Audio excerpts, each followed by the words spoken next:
Bonjour à tous, bienvenue sur le parcours Oasis avec une première série de 15 vidéos et de 15 enseignements sur les sacrements, autrement dit la liturgie. Et nous commençons aujourd'hui par une introduction à la liturgie sur le sens, la portée, la réalité générale de ce qu'est la liturgie.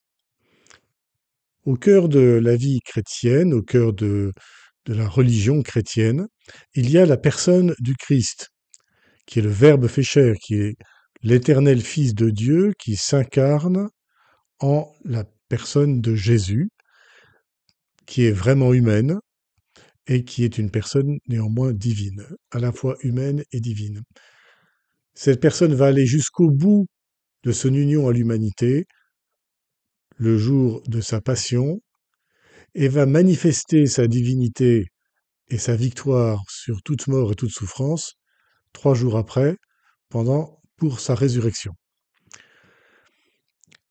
Alors on est heureux pour Jésus, très bien, mais comment nous communique-t-il d'une certaine manière ce qu'il a acquis, ce qu'il a mérité par sa mort et sa résurrection?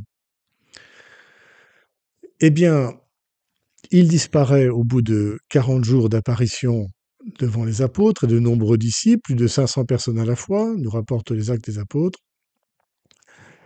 Il disparaît, mais en faisant une promesse de nous unir à lui par le don de l'Esprit Saint, qui nous transformera en sa présence, en véritables membres de son corps au milieu du monde, comme un don de grâce pour tous les hommes. Comment cette union va-t-elle se manifester? Eh bien, le jour de la Pentecôte, l'Esprit Saint est envoyé sur les 12. Ils sont plongés dans l'Esprit Saint, selon ce que Jésus avait promis et ce qui était annoncé par Jean-Baptiste, rappelez-vous, au début de la vie de Jésus. Moi, je vous baptise dans l'eau, mais lui, Jésus, vous plongera, vous baptisera dans l'Esprit Saint, accomplissant ainsi la promesse faite dans le Premier Testament, déjà par Moïse, au chapitre 11 du livre des Nombres, puisse tout le peuple recevoir le don de l'Esprit et prophétiser. Pierre et les apôtres, totalement transformés par ce don de l'Esprit, de peur et enfermés, deviennent courageux, pleins d'assurance, et s'ouvrent aux habitants de Jérusalem en leur annonçant la parole de Dieu, en leur annonçant ce que Jésus avait fait et a réalisé aujourd'hui, c'est-à-dire sa mort, sa résurrection et la Pentecôte. Et la parole de Pierre touche les personnes qui lui demandent « Mais que faut-il que l'on fasse pour être sauvé ?»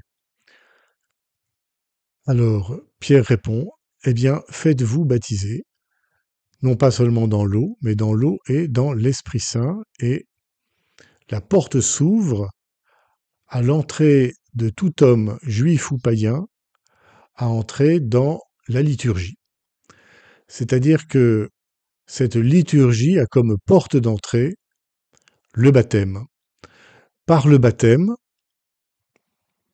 nous sommes plongés dans l'Esprit Saint pour une vie nouvelle. Cette vie nouvelle, au cœur de la liturgie, quelle est-elle? Eh bien, nous nous nourrissons par l'Esprit Saint qui nous en rend capables de 2 choses. Nous nous nourrissons de la parole de Dieu, des Écritures. Nous nourrir des Écritures, ça veut dire les lire, les méditer, mais surtout les comprendre intérieurement, comprendre l'Ancien Testament à la lumière du Nouveau, comprendre le Nouveau à la lumière de l'Ancien, et trouver dans cette nourriture que nous saisissons par notre intelligence une nourriture pour l'âme, pour toute notre personne. Une nourriture pour l'action, une nourriture qui nous donne de discerner ce qu'il est bon, ce qu'il est juste de faire et de le faire librement. Ainsi donc une première nourriture qui est la parole même de Dieu et une deuxième nourriture qui est le corps même du Christ et son sang. Qu'est-ce que cela signifie?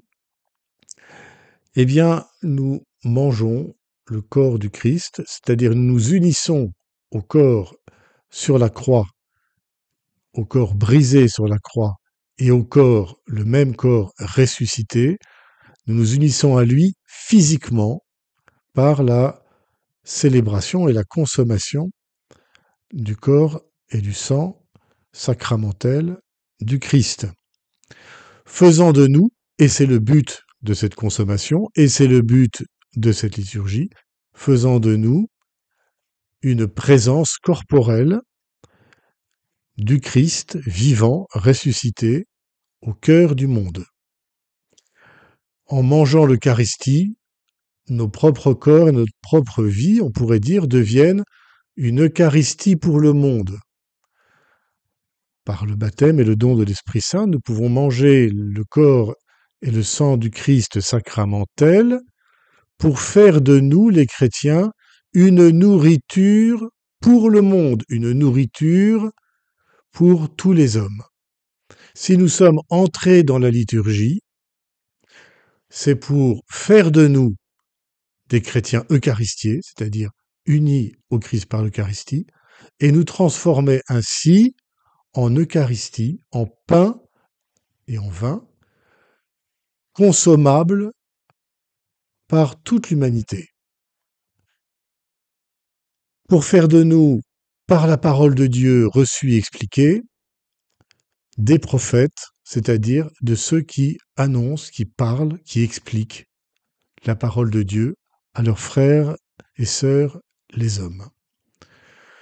Voilà ce qu'est la liturgie, voilà sa réalité, voilà son objectif, nous l'avons compris, faire de nous une présence réelle du Christ pour tous les hommes. Quelle en est sa source? Eh bien, cette source, c'est le Christ lui-même, comme le dit saint Jean, ce qui est repris dans le Concile, que vous allez lire ou vous avez lu. Les sacrements de l'Église, au premier chef l'Eucharistie, et le baptême qui en est la porte d'entrée, les sacrements de l'Église coulent du côté du Christ le jour de sa passion. C'est le mystère pascal, la mort et la résurrection du Christ, qui se rendent présents à tous ceux qui ouvrent leur cœur à la foi par une prédication, un témoignage reçu d'autres chrétiens. Voilà, chers amis, la magnifique aventure de la vie chrétienne et de la liturgie chrétienne, la magnifique aventure que nous allons maintenant aussi détailler bien davantage, scruter bien davantage, d'abord dans ce qu'est la liturgie elle-même, puis dans chacun des sacrements de l'Église. Alors, bon travail, mangez abondamment, car la nourriture qui nous est donnée est gratuite et abondante. À très bientôt.